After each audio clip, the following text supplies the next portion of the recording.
Have you ever felt like you were born with an old soul, observing the world from a quiet corner, even as a child?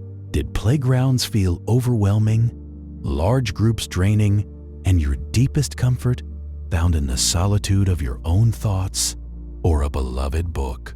If so, you might be an introvert, and psychologists are shedding fascinating light on a common thread woven through many introverted childhoods. It's an experience that shapes not just who you are, but how you navigate the world, often in profound and beautiful ways. From my own observations and countless conversations, it seems many introverts share a foundational childhood experience, a profound sense of being an observer rather than a participant. This isn't about shyness, though it can manifest that way. It's about a fundamental difference in how our brains process stimuli. As a child, the sheer volume of sensory input, the noise, the chaos, and the constant social demands can be genuinely exhausting for an introvert. While extroverted children are energized by external stimulation, introverted children often find their energy depleted, leading them to seek quieter, less stimulating environments. I remember vividly preferring to build intricate worlds with Legos in my room over boisterous birthday parties. It wasn't that I disliked my friends. It was that the internal world I was creating felt infinitely more compelling and less straining. Psychologists suggest this isn't a flaw, but a neurological predisposition. Studies on brain activity show that introverts tend to have a higher baseline level of cortical arousal. This means their brains are already quite active, so they don't need as much external stimulation to feel engaged. In fact, too much external stimulation can quickly lead to overstimulation and mental fatigue. Think of it like a finely tuned instrument. It doesn't need to be played loudly to produce beautiful music. This heightened sensitivity often means introverted children are more attuned to subtleties, more reflective, and process information more deeply.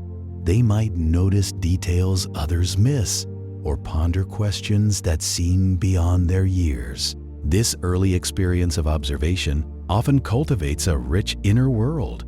For many introverts, childhood was a time of deep imagination, introspection, and self-reflection. We learn to entertain ourselves, to find solace in our thoughts, and to develop a strong sense of self independent of external validation. My advice to any parent of an introverted child or to introverts reflecting on their past is to cherish this. Don't try to force them into extroverted molds.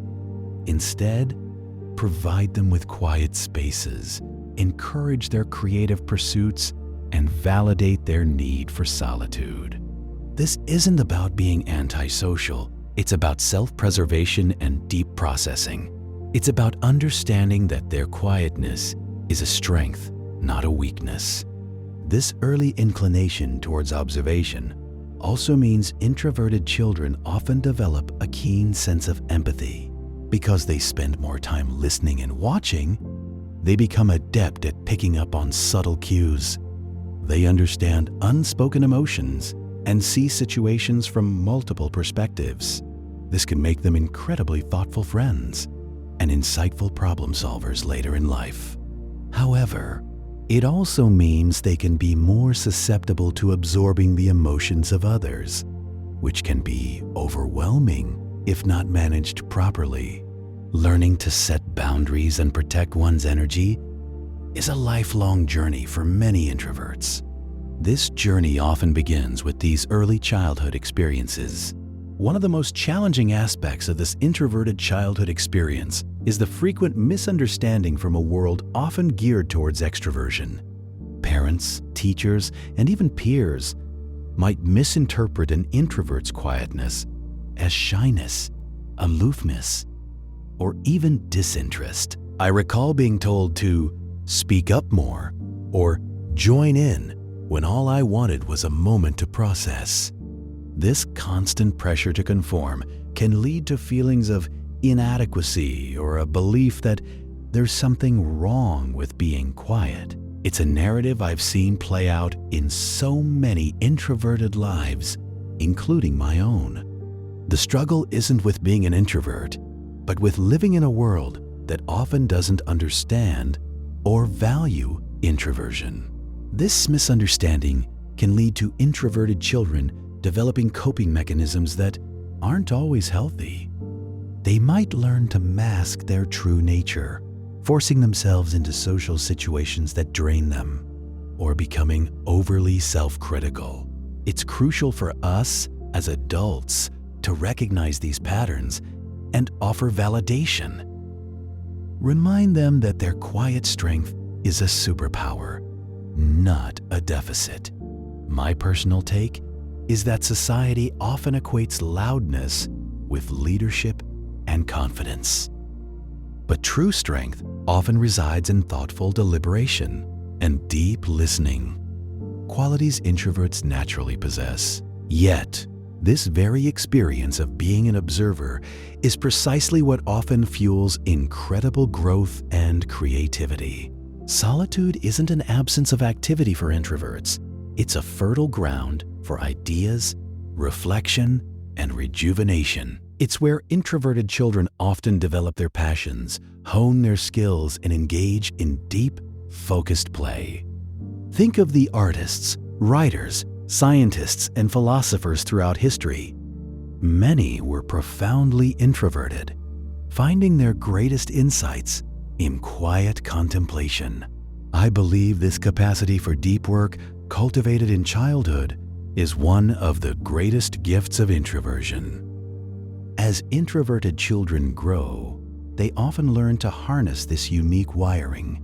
They discover strategies for managing their energy, choosing their social engagements wisely, and finding environments where they can thrive. They might become exceptional listeners, profound thinkers, or innovative problem solvers.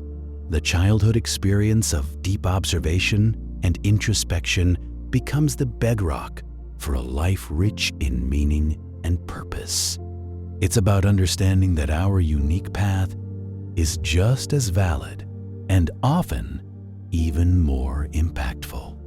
So, if you resonate with this journey, the quiet observations, the rich inner world, know that you are not alone. Your childhood experiences were likely shaping you into the thoughtful, insightful, and deeply perceptive individual you are today.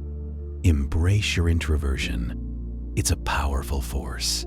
If this exploration has resonated with you, and you're curious to uncover more about the human mind and spirit, consider subscribing to MindGlow. Join our community as we illuminate the hidden depths of psychology and spirituality. Your journey of self-discovery continues here.